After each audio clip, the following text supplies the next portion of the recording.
Welcome back, Wolfpack Nation, for part 2 of our NIL discussion with Reid Johnson, who is now the board president of One Pack NIL. In the first episode, we kind of just talked about how we came about to the new collective, if you will, and just kind of the ins and outs of today's NIL world. But in this episode, we're going to talk a little bit more. Got some fan questions, so I guess we'll jump in right there to the fan questions, and we probably can spawn off on some things. One of our fan questions was, why aren't, and I know this is a little bit different because these kids are still college athletes, and but the question is why aren't there NIL dollars not advertised but announced? Like, if you get Bob Smith that comes in, he's a tight end, he's going to make X amount of NIL dollars. Why don't they disclose those dollars to the public? Yeah, I think it's it's funny you say this. There's a saying that Coach Dorn says all the time, and it's comparison is the thief of all joy. And I think in life that's so true, that people generally want to compare themselves to others, and then they may say, "Oh, well, I'm better than them. Why don't I make more?" When it like this is something a lot of people are lost on. NIL is about name, image, and likeness. Being the best player doesn't demand the top dollar. Being the most marketable player demands the best dollar.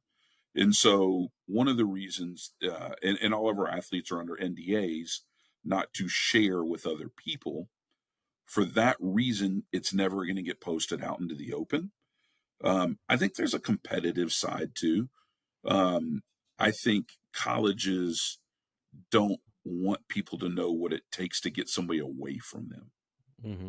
Does that make sense? Yeah, for Because sure. if there was a salary cap like a typical NFL team, then there's only so far you can go for certain athletes, right? Right. Well, name, image, and likeness isn't about that. It's about how marketable that person is. And so that's why you don't see it posted, because other schools probably then look to pick guys off and generate deals big enough to beat the other one. And so it's one of the things we talk about often with other collectives is, hey, like, what kind of deals are you seeing for this? What are you seeing for that? Like, are they doing TV? Are they doing radio? Are they doing, social? Like, how are you generating that?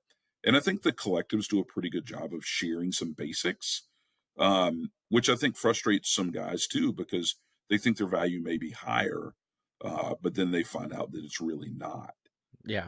Hopefully that answered the question. No, for sure. And honestly, like, I kind of already knew that answer in my head, but someone asked it and we wanted to throw it out, and because people do want to know these things. And so you kind of were talking about that a little bit. All right, so you were just talking about the marketability. How does one go assessing someone's NIL value? Because you see some websites out there, or some social media sites, and we won't name them, that you see, so and so is in the portal, their value is $175,000 or $500,000 or some crazy figure.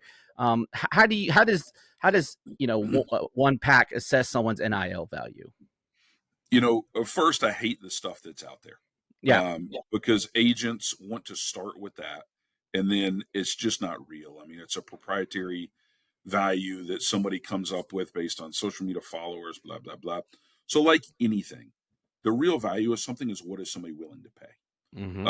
So for instance, we will reach out to local business owners and folks like that and say, hey, so-and-so is interested in doing this. There's a good opportunity for them to be here. Is that somebody that you're interested in representing your brand? Right. So I think that ultimately that's the number one way. And I think you'd be surprised. Like, there's a lot of companies that are like, hey, I may not want him to be part of an advertising campaign because we're worried it might alienate part of our customer base. Sure. Right. Like Michael That's Jordan a real said, right? thing. Republicans and Democrats both buy shoes, so you don't want to. Absolutely. Absolutely. Yep. I hate to use that reference, but it's so true. No, it's so true. And so sometimes even I've been shocked. A diehard State fan may have a business, but they're smart enough to realize they could alienate part of their customer base. So then it turns into, hey, but I would be interested in paying X if they can come to my company picnic. Could they come and speak to my managers? Um, uh, it's just engagements like that that a lot of folks are really interested in. Yep. What you saw with Brian Burns with the pickle company, right? They did it Mhm. right. They had both a Yep. Carolina player and a state player, right? Yep. And so I think that again, like Republicans and Democrats both buy pickles, Yeah. and so it was that same mindset. So there's not an exact science. Yep. What I will say, hands down, athletes from North Carolina will carry a heavier NIL value than somebody transferring in from Wyoming. And Right. it's simply because people know who they are. It doesn't matter if you're an All American in Wyoming or not. People here don't know you, right? Right. And so it's all about who knows you, who wants your name, image, and likeness to be associated with. Yeah, absolutely. All right. So another fan question we had was, do you see a scenario, and we kind of talked about this a little bit on the high level on episode 1. Do you see a scenario where potentially these players unionize? Um, First, I think they'd have to be employees of something to do that. Right. I would say that would be step 1. So, Yeah, but that would be okay. So here's the step first question. Do you see that happening anytime soon? one. Gosh, I don't know. I'd hate to speculate. Sure. I think ultimately that's where it ends up. If I you think were to so. if you were to say, Reid, I'm going to drop your kid off a mountainside if you don't give me an answer, I'm going to say, yeah, it probably becomes part of the school, and then which it could be unionized, which then brings into what should be a salary cap, and I Hmm. think we're in a better position with that than we are anywhere else because then it's really back to coaching, Right. right? So I would applaud that and hope it gets there. Again, is it knowing it's a short term mindset as a steward that we'd love to see that. Right. And we talked about it being a bridge, right? Because what we see in year 3.5, like I mentioned earlier, is not what we're going to see in year 6, year 10. This thing is going to continue to evolve, and it has to, because if not, I don't think it's sustainable. Like we said earlier with It's the not. model, you're going to get donor fatigue really quick. Mhm. And So you're already seeing some of that. I think you are. You're already Yeah. seeing some of that. Yeah. Yeah, I definitely think you are. Um, okay, so we talked about the good. So let's talk a little bit about the bad of NIL. We kind of just saw that Mhm. last week with Florida State, and I kind of wanted to get your thoughts on that. And for anyone that doesn't know out there, Florida State just got hammered. I don't know if you I don't think they got hammered, but they definitely got their wrist slapped pretty hard. They had some NIL dealings with I believe it was a coach that drove a prospective student athlete to an NIL meeting, and then yeah. So anyway, the coach got show cause. They got some. He can't recruit off campus. I think they got a reduction in scholarships, Mhm. so on and so forth. And to my knowledge, I think this is the first major NCAA infraction Mhm. that's been handed down. Is that a true or penalty? Is that a true statement? So far. Yeah. So far, that's the first. I think that I've heard some speculation that there's another 6 to 8 things kind of that haven't been announced yet with other schools. Oh, with other So I schools. think Okay. yeah, so I think you probably see some more of that starting to come around Yeah. as that stuff begins to be investigated. So with that being said, I guess what kind of checks or what kind of yeah, I guess checks do you guys put in place to make sure that that NC State doesn't kind of fall in that hole, because we kind of we're coming out of something with basketball from a few Mhm. years ago, and obviously we don't want to put ourselves in a peculiar situation, or we, as I said earlier, a pickle. A pickle, yeah. I think the number one thing is having such a great relationship with compliance in athletics and saying, "Hey guys, is this okay?" Yeah. I know there's a lot of fans that would rather not ask for permission, would rather ask for forgiveness, but that's not a direction we're going. Right. And at times it can be frustrating because there's ideas that we have that we really want to do that we think really generate, good dollars towards the collective. But, it's, hey, we need to hear back from compliance first, right? And so again, compliance has NC State and NC State fans best intentions in mind, right? Absolutely. Yep. To keep people out of trouble. And so, what I tell people is, hey, look, like, understand that you may feel like there's a bunch of red tape, but this is the right thing to do. And so the old mindset of what's right is right and what's wrong is wrong, that's what you have to take. Yep. So a good example is, we have a partnership this spring for Savage Wolves vodka to go into ABC stores. Okay, All right, sign me up. the official tailgating vodka for NC State, Love it. and the mindset there is it's recurring revenue that continues to happen, but we can't have any athlete endorse it, right? Right. The collective can put out messaging on it, but athletes can't. And so that's a thing right now that's in with compliance. Hey, are you guys on board with this? Right? Yeah. Because some people could look at that as gray. The way that we're looking at it is, even if an athlete's over 21, we're still not going to have any athlete endorse it, right?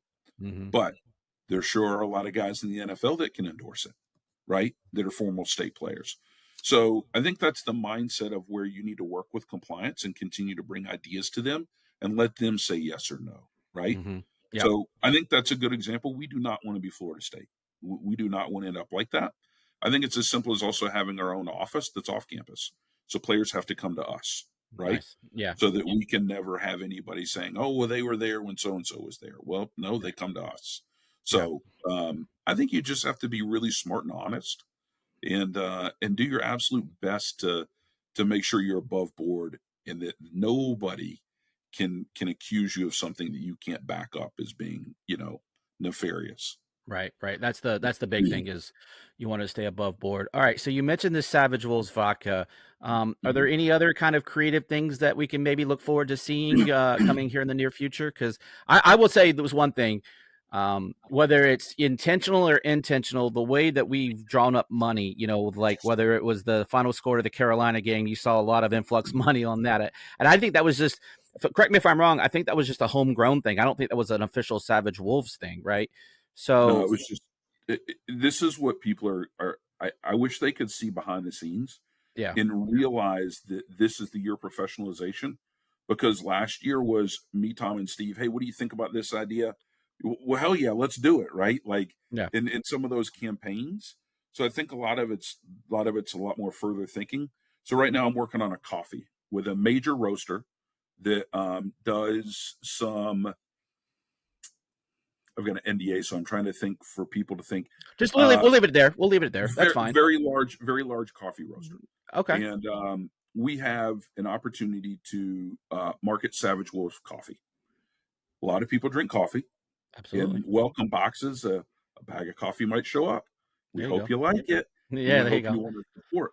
Because when you look at things like that, and you can put $5 per bag back into the collective, that's the type of stuff that this year's about.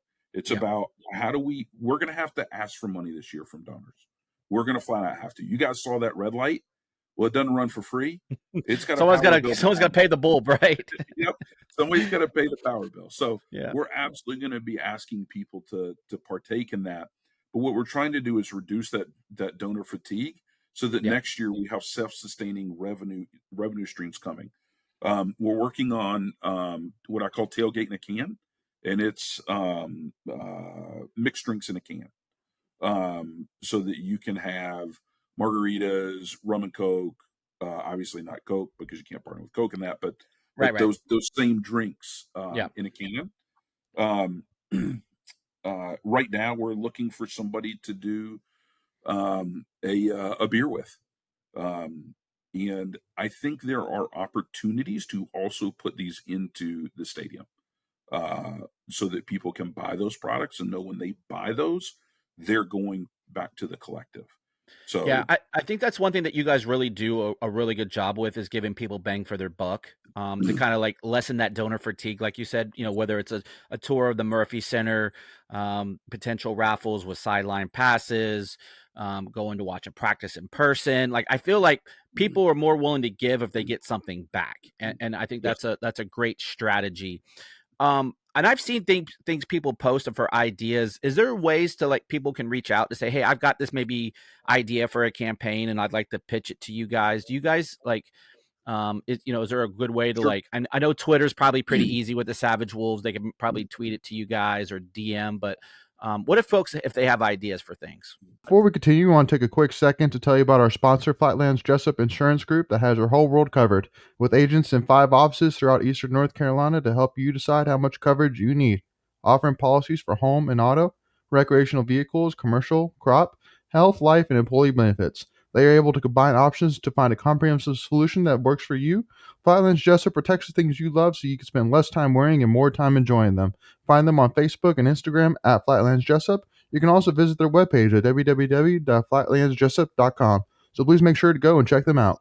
Sure. The easiest one is to go to the onepacknil.com, and there's a contact us. Okay. And drop us a note because we all get it, so we all see it. There's quite a bit on message boards, where folks are putting out ideas.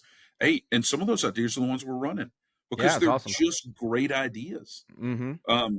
The one thing that I don't think will ever change, and I want people to know this, the One Pack NIL, Savage Wolves is a club within that supports football. Yeah, that's a real important point to that too. We are a working man's NIL. I say it every day. What we don't want to do is go to the same guys every day and wear them out. The Working Man's Collective is all about having opportunity for guys that can give $5 to get the same kind of experiences that a guy can give 500,000. Mm-hmm. And that's a part where the real sustainability is being a working man's collective. It's where everybody puts in $5 and we have a giant pool that we can work with. I think that will continue to be the focus, that grassroots. And Steve Williams really does that part for us. And Steve is so he's been doing NC State stuff for 25 years. Yeah. And he gets it, man. And he fights for everybody, little guy, big guy. And I think that's one of the things that we love is that you can't create a revolution if you alienate people. Right? Yeah, for sure. Yeah, everyone has to feel like that they are part of it, right? And the only way that you get anywhere is everyone has to be rowing in the same direction. And if you get, a couple of bad eggs or sour grapes, to be like blah blah blah blah, and that can ruin the whole experience for everybody. So I think, I think everything you guys are doing you're doing it the right way. And I honestly, I've not heard one negative thing about either the collectives or the one collective now, and I think that says something. I've gotten some emails that are pretty negative, but I think sometimes it's just negative people that they don't ever see anything great in life. Well, it's an NC State fan base, right? Don't we always have those? It's it's fans. We hate our coach when he loses. We hate our coach when he wins. I don't get it. But all right. So maybe one or two more before we get you out of here.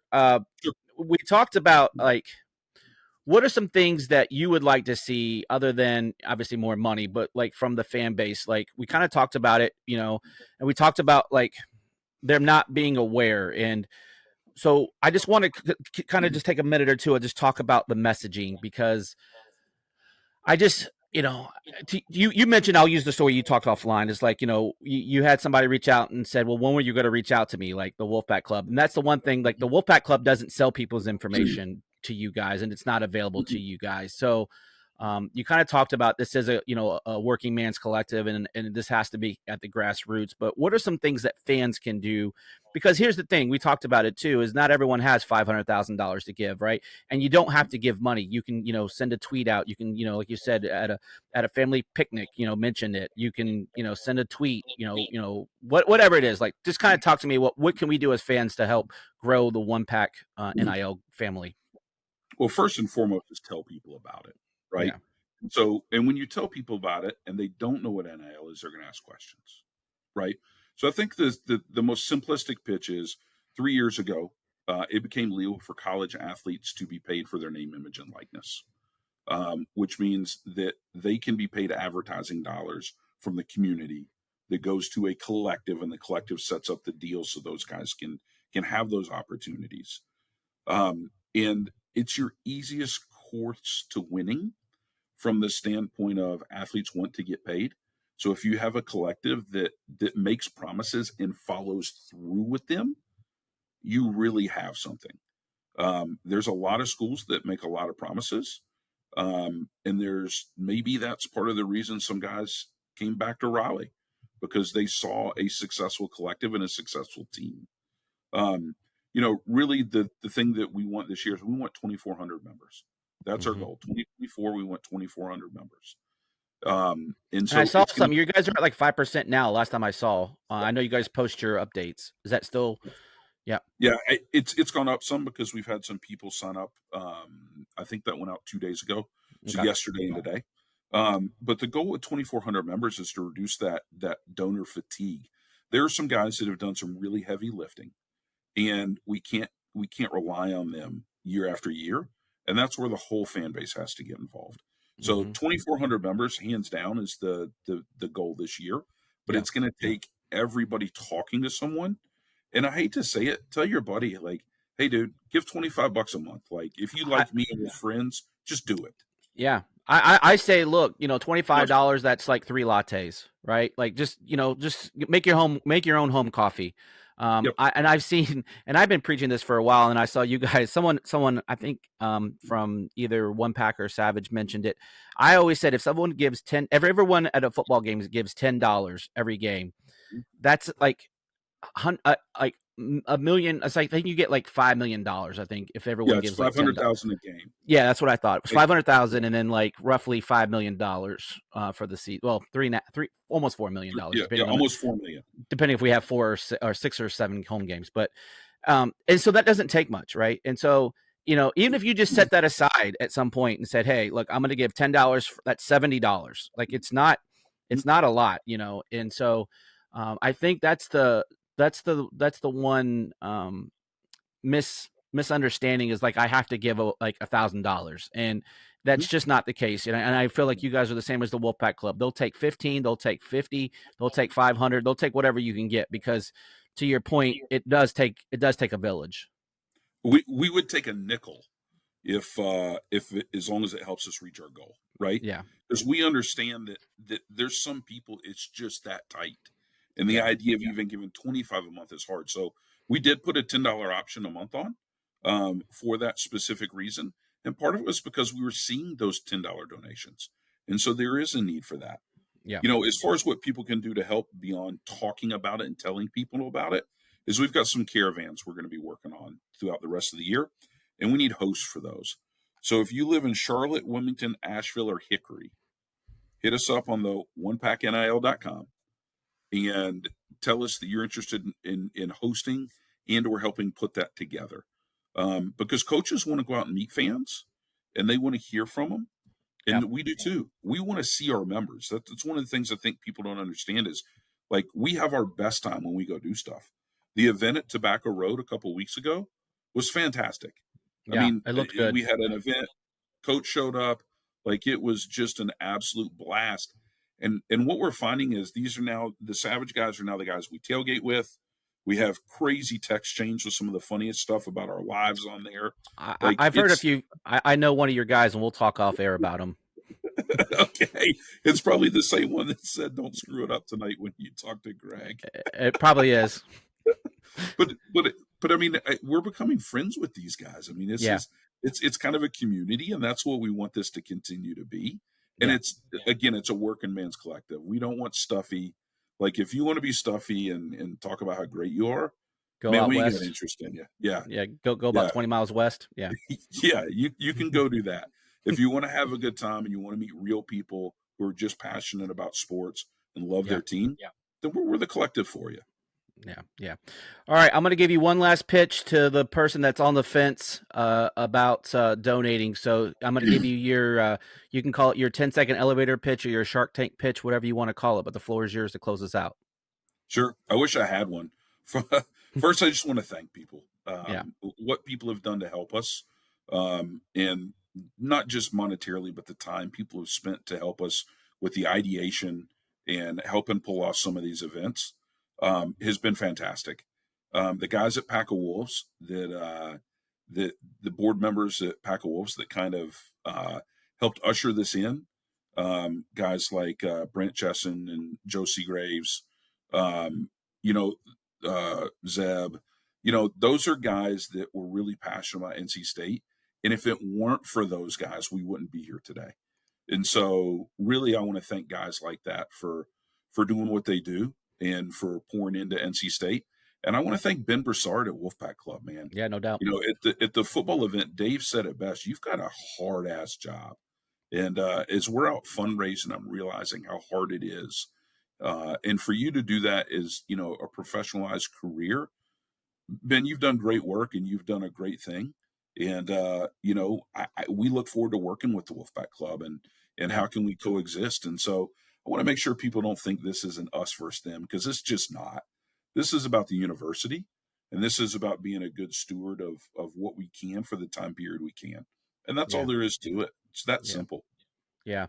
Well, Reid, I really appreciate you taking time and just kind of laying it all out there on the table for both myself and our fans of our channel, and then just Wolfpack Nation in general. I know this is a real important topic that we have to get it right, and we have to figure out how to sustain this, and just because it's for the benefit of the university and for everyone involved at NC State, whether you're a fan or an athlete. And so I really appreciate it, man.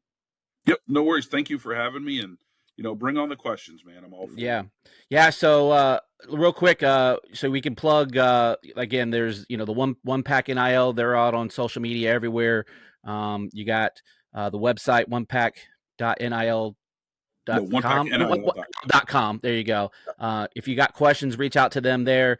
I don't think any question is stupid. I don't think anything, it's a learning process for all of us, and friends and family point people there, because we need every dollar we can get in order to compete. Again, Reid, thank you so much. Wolfpack Nation, again, we appreciate you. Thanks for tuning into this episode. Again, as always, like, subscribe, hit that bell for notifications. Make sure you're following us on all of our social medias when we got great content like this interview with Reid coming out. So again, Wolfpack Nation, we'll talk to you soon. And as always, go Pack. Go Pack.